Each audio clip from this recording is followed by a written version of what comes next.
This is K.M. Weiland, and you are listening to the 637th episode of the Helping Writers Become Authors podcast. I hope you enjoyed this week's episode, How to Rediscover the Joy of Writing. It's something of an irony that most of us come to writing because we love it, and yet it's actually really hard. Only somewhat tongue-in-cheek, I will often advise that if you can not be a writer, then don't. And yet it is abundantly clear that more humans than not need to write.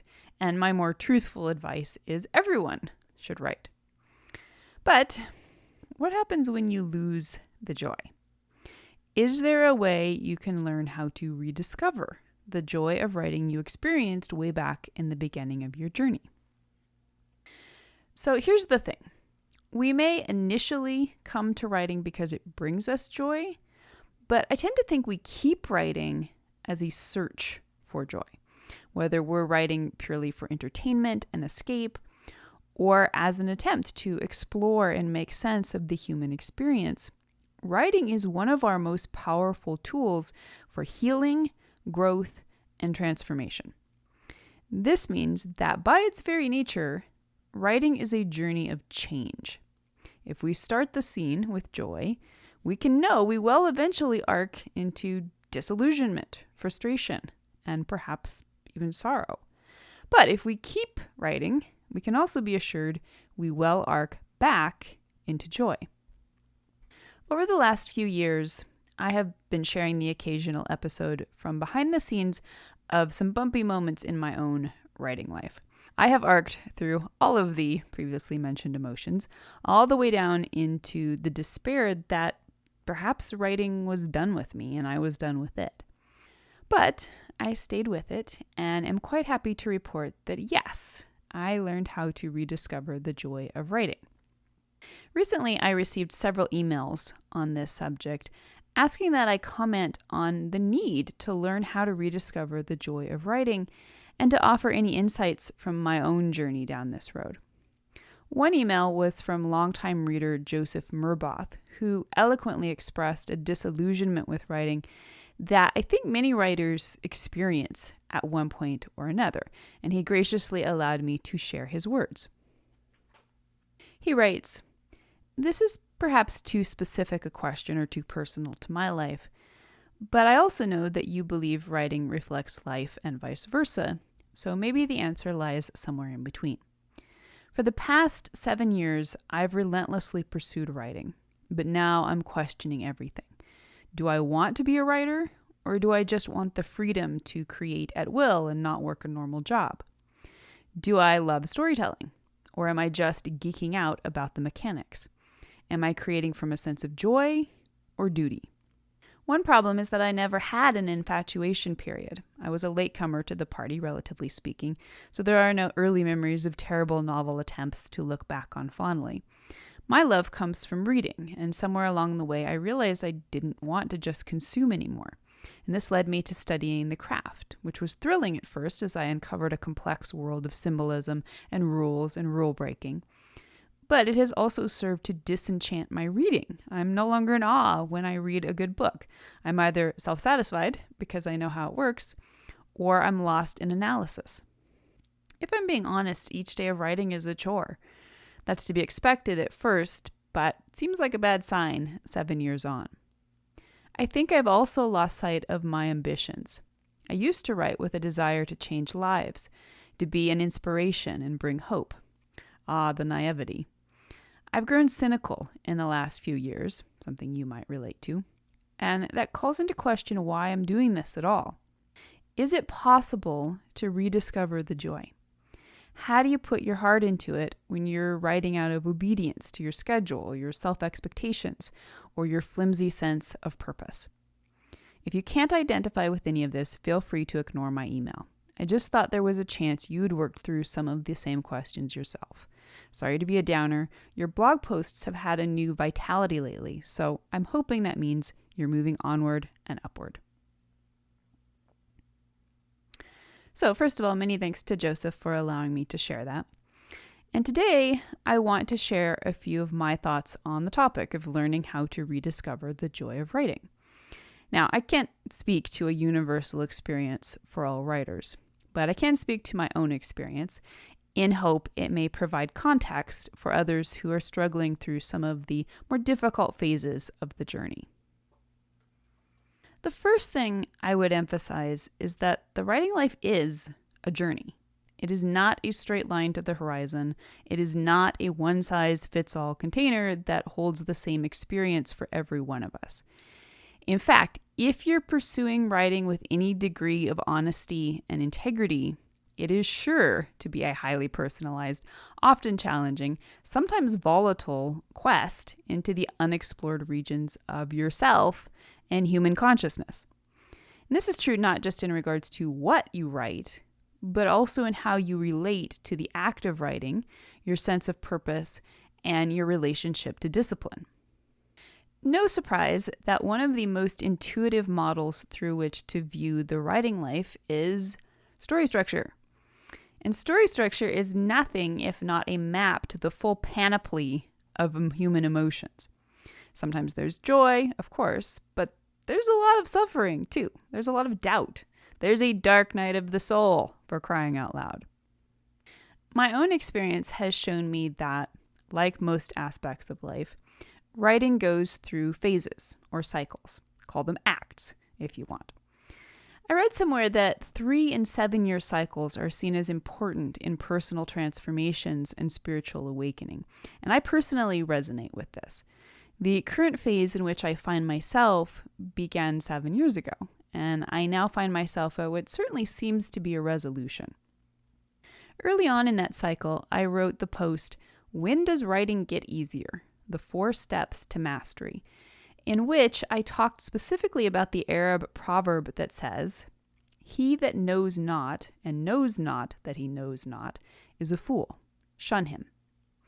He that knows not and knows that he knows not is a pupil. Teach him. He that knows and knows not that he knows is asleep. Wake him. And he that knows and knows that he knows is a teacher. Follow him." At the time I wrote that post, I felt I had experienced all 4 stages. I wrote that I had reached a very interesting new mountain peak. Frankly, it's a mountain peak I didn't know existed. No one ever told me it existed, or if they did, I laughed at the whole idea and promptly forgot about it. But I'm here to encourage you that it does exist, and its name is the place where writing gets easier because you actually get it. Now, I wrote that back then with some trepidation, since the acknowledgement seemed to be baiting life to come slap me upside the head with the next thing. And boy, howdy did it. Within a year, thanks to a potent cocktail of life experiences, I was struggling to write at all. And a year later, I had to admit I was suffering heavy-duty writer's block, which altogether ended up lasting over 3 years. Not a lot of joy in that period, I gotta tell you. But here's the thing about cycles. They don't just repeat, they spiral. If you stay faithful to what the experience is able to teach you in the moment, you will not only advance out of the difficulties of the moment, you will also level up. When you regain the joy of writing, you will find not simply the same old joy that brought you to writing in the first place, but a deeper, more meaningful joy, a hard-won joy.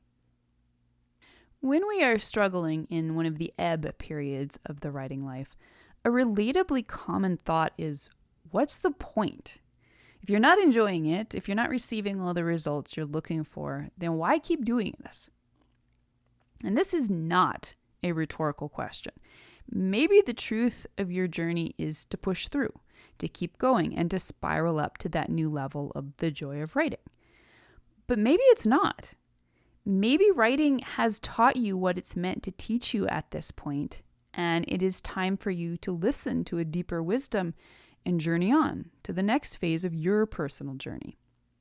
Indeed, as the crisis points in story structure and character arc show us, these low moments in life are designed to trigger exactly this kind of soul searching.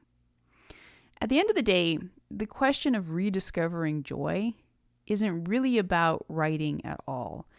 It's about life.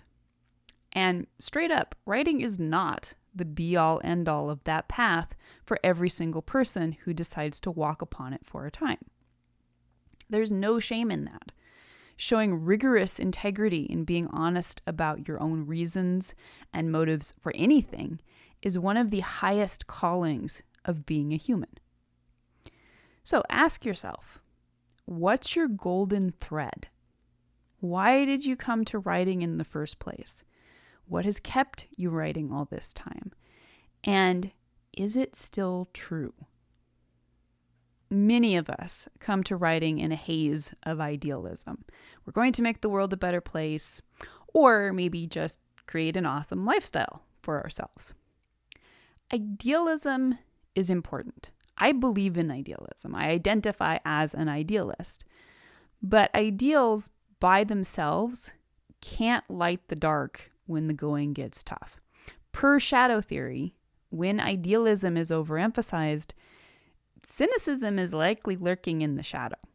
That doesn't mean the idealism wasn't true, but if it's to offer accurate guidance, it must first be integrated with all the other truths of oneself. One of the reasons writers, especially highly disciplined writers, may be disillusioned is that we can mistake the form of things for the truth of things.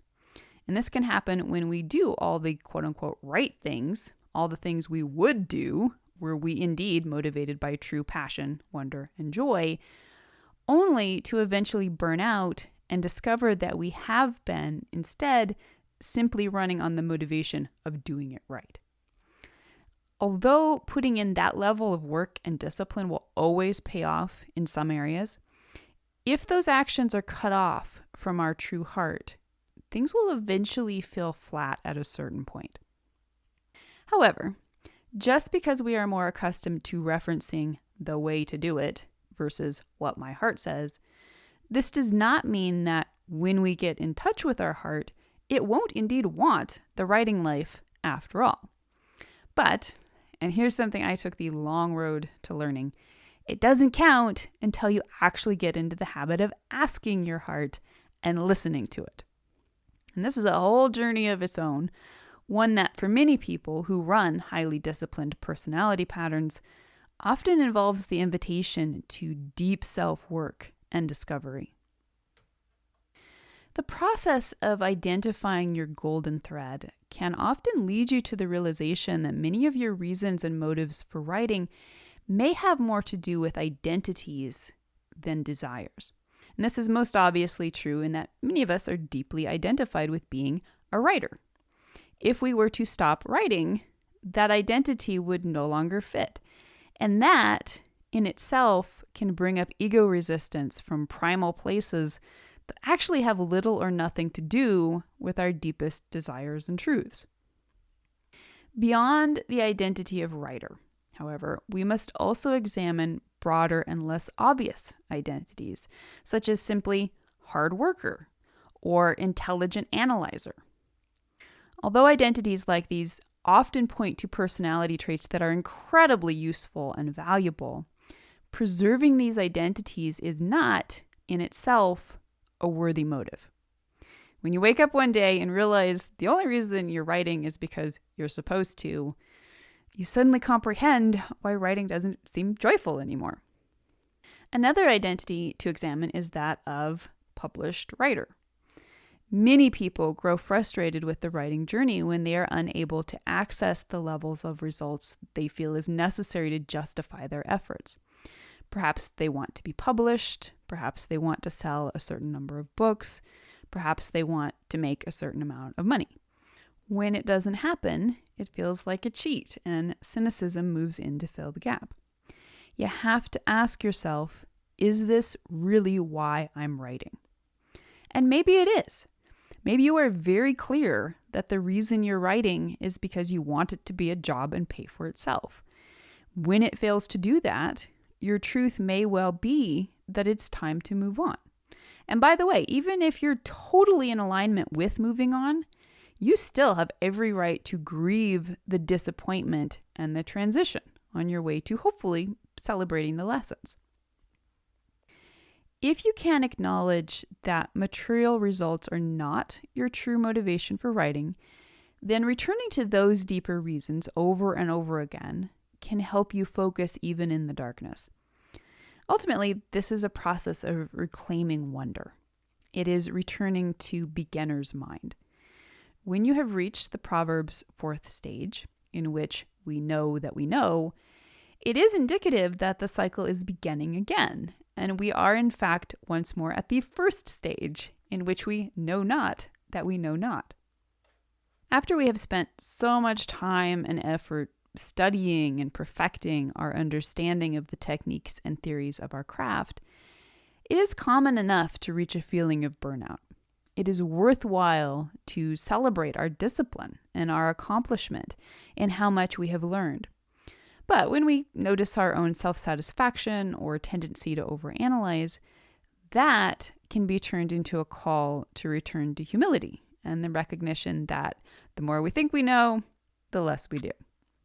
Therein lies the return to wonder, to innocence. Yes, we still know what we know, but all that allows is for us to stop asking the same old questions and find new ones. And I'll be straight, this ain't easy. Your reward, and I use that word with sincerity, for reaching the mountaintop of knowledge and accomplishment is to realize, honey, you don't know nothing. If you can identify with that, it becomes much easier to let the path take you where it will. But now, a word on joy itself. Apart from the mind games we like to play with ourselves and the potentialities for ego evolution, as discussed so far, there is also the little fact that joy absolutely can be lost. And reclaiming it is not as simple as adjusting our mindsets or talking ourselves back into happiness and acceptance. Joy is a physiological experience. This means that when your body has habituated itself out of joy, getting it back isn't always a simple proposition. I do not view joy or love as an emotion, but rather as a state of being. This means it is something we can train our bodies to access even when circumstances are not conducive. There are many ways to go about this, and the true journey of somatic reprogramming is far beyond the scope of this episode. But I will mention, again, a little daily practice I do that has initiated long-lasting and life-changing effects for myself. Whether or not you currently find yourself struggling to learn how to rediscover the joy of writing, this is a practice that can deepen your connection to your golden thread with the truth of how you find and foster meaning in your own life. And it's simply this. While sitting calmly in a relaxed state, close your eyes. Call joy into your body. And if this isn't immediately accessible, try imagining or remembering a time when you did feel strong joy. And notice where you feel it in your physical body. For me, it shoots up my spine to the top of my head.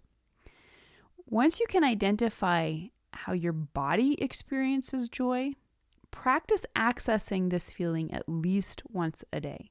A continued practice will allow you to eventually grow the ability to physically access joy whenever you want. The more you develop this skill, the more powerfully you can wield it. Now, I've been imagining stories all my life, since my earliest memory. I began with nothing but joy and wonder and curiosity, knowing nothing and not even knowing I knew nothing and not caring. Later on, I started journeying through the well-mapped territories of writing techniques and theories where I had only to look to the expertise of those who had gone before to guide me. But eventually, I ran out of map. And in order to keep going, I had to walk right off the edge of the known earth and face the dragons for myself. And out there in the frontiers, things got confusing and they got scary. There were days when the joy went out of the writing altogether. There were many, many questions because without the joy, surely it meant I must be doing something wrong. There were days when I couldn't always see my golden thread. and then I'd find it again, shining in the shadows.